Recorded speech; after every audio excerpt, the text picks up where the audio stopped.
आज Doubtnut app download करें। Doubtnut पर अपने सभी गणित, रसायन विज्ञान, भौतिक विज्ञान और जीव विज्ञान के डाउट्स का करो सफाया। बस प्रश्न की फोटो खींचो, एक ही प्रश्न को क्रॉप करो और तुरंत वीडियो सोल्यूशन पाओ। अभी डाउनलोड करें। हेलो दोस्तों, हमारे सामने प्रश्न है। एक प्रदर्शनी में लगा तंबू बेलन के ऊपर शंकु के रूप में है।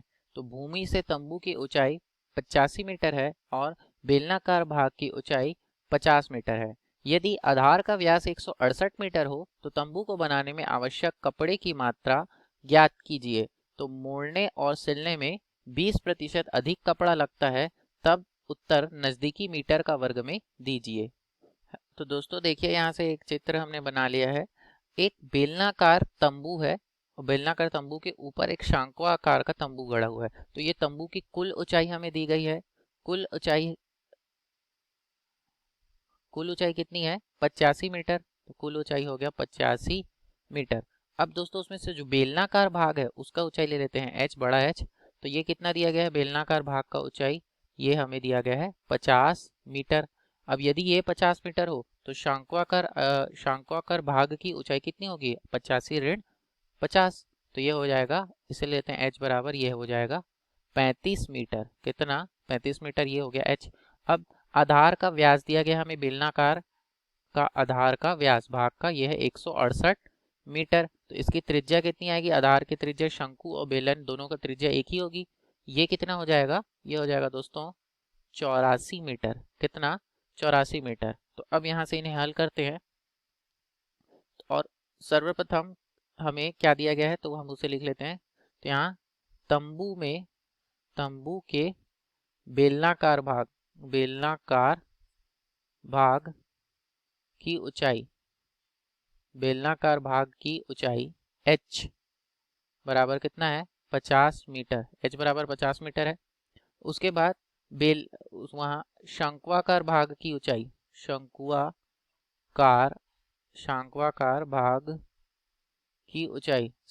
भाग की ऊंचाई छोटा h कितना आ गया दोस्तों? कुल ऊंचाई में घटा देंगे तो 85 ऋण बड़ा h। तो h का मान कितना आया? 85 ऋण 50।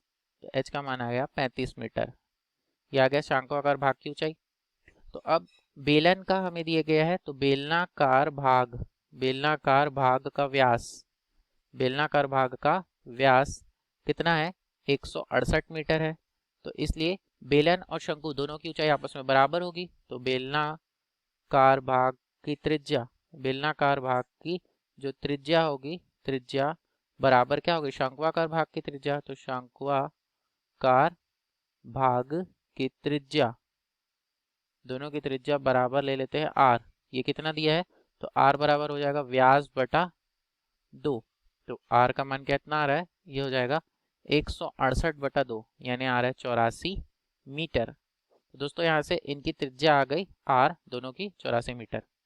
अब हमें क्या निकालना है? तो इसका तंबू का कुल वक्र पृष्ठ निकालना पड़ेगा, जिससे हमें तंबू को बनाने में लगे कपड़े की मात्रा पता चल जाएगी। तो तंबू का कुल वक्र पृष्ठ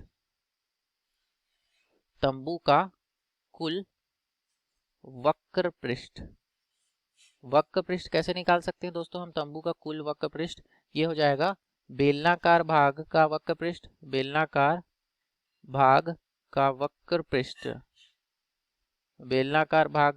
पृष्ठ धन क्या हो जाएगा? शंक्वाकार भाग का वक्र पृष्ठ। तो देखिए दोस्तों, अब यहाँ से क्या आ रहा है? बेलनाकार भाग का पृष्ठ का सूत्र होता है 2 पाई, दोनों की त्रिज्या r गुणा उसकी ऊंचाई h। और यहाँ इसका आता है 2, ये होता है पाई r l। l क्या है? तिर्यक ऊंचाई। तो तिर्यक ऊंचाई हमें निकालनी पड़ेगी। तो चित्र में देखिए, शंकु की तिर्यक ऊंचाई क्या होगी? l। ये हो जाएगी इसकी तिर्यक ऊंचाई, ये h है और ये r है। तो यहाँ से l निकालना पड़ेगा। तो l बराबर क्या हो जाएगा? तिर्यक ऊंचाई, करनी के अंदर h का वर्ग धन r का वर्ग बराबर h कितना है दोस्तों इसका? यह है 35 का वर्ग धन ये कितना है? r का वर्ग, यानी r कितना है इसका? यह 84 का वर्ग। तो दोनों का वर्ग करके योग करने पर यह आ रहा है दोस्तों हमारा। तो ये क्या हो जाएगा दोस्तों? 35 का वर्ग 1225 धन 84 का वर्ग 7056। दोनों को योग करने पे आएगा 8,281। तो 8,281 किसका वर्ग होता है? ये होता है इनकैनवे का। तो यहाँ से L यानी तिर्यक ऊंचाई हमें प्राप्त हो गई। अब इस तिर्यक ऊंचाई को हम यहाँ रख देते हैं समीकरण में और हल करते हैं। तो क्या आएगा? 2 गुणा 22/7 गुणा R का मान है 84 गुणा H का मान है कितना? H का मान है 50 धन यहाँ पाई RL की जगह 22/7 गुणा R का मान कितना है दोस्तों? R का मान है 84 गुणा इनकैनवे। हल कर देते हैं। तो यहाँ से देखिए 7 एकम 7 और 12 सत्ते 84। यहाँ भी 7 एकम 7, 7 से 12 सत्ते 84। तो ये हल करेंगे कितना हो जाएगा? 50 दूनी 100, 100 गुणा 22, तो ये हो जाएगा 2200 गुणा 12 धन यहाँ कितना हो रहा है? 22 गुणा 12 गुणा इनकैनवे। अब इन सभी को हल करेंगे तो यहाँ 2200 गुणा 12, ये कितना आता है दोस्तों? 2200 गुणा 12,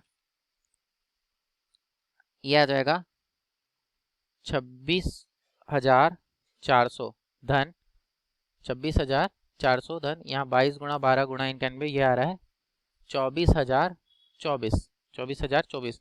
इन दोनों को जोड़ने पे कितना आया? 50,424 वर्ग मीटर।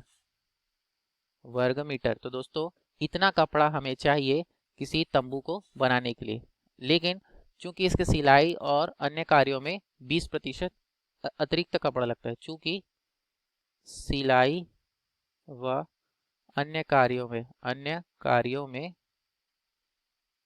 20% अतिरिक्त कपड़ा लगेगा, अतिरिक्त कपड़ा लगता है।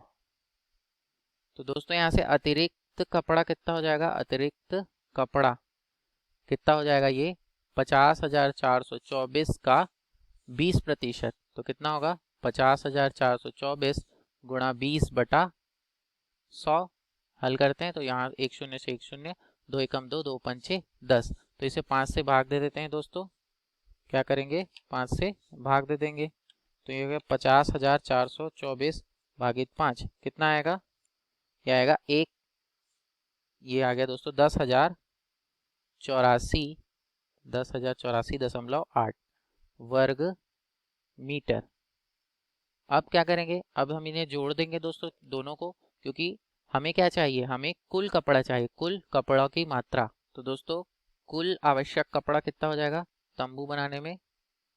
कुल आवश्यक कपड़ा, तो ये हो जाएगा जितना उसका वक्रपृष्ठ निकला था 50,424 धन 10,084.8। इन्हें जोड़ने पे कितना आ रहा है दोस्तों?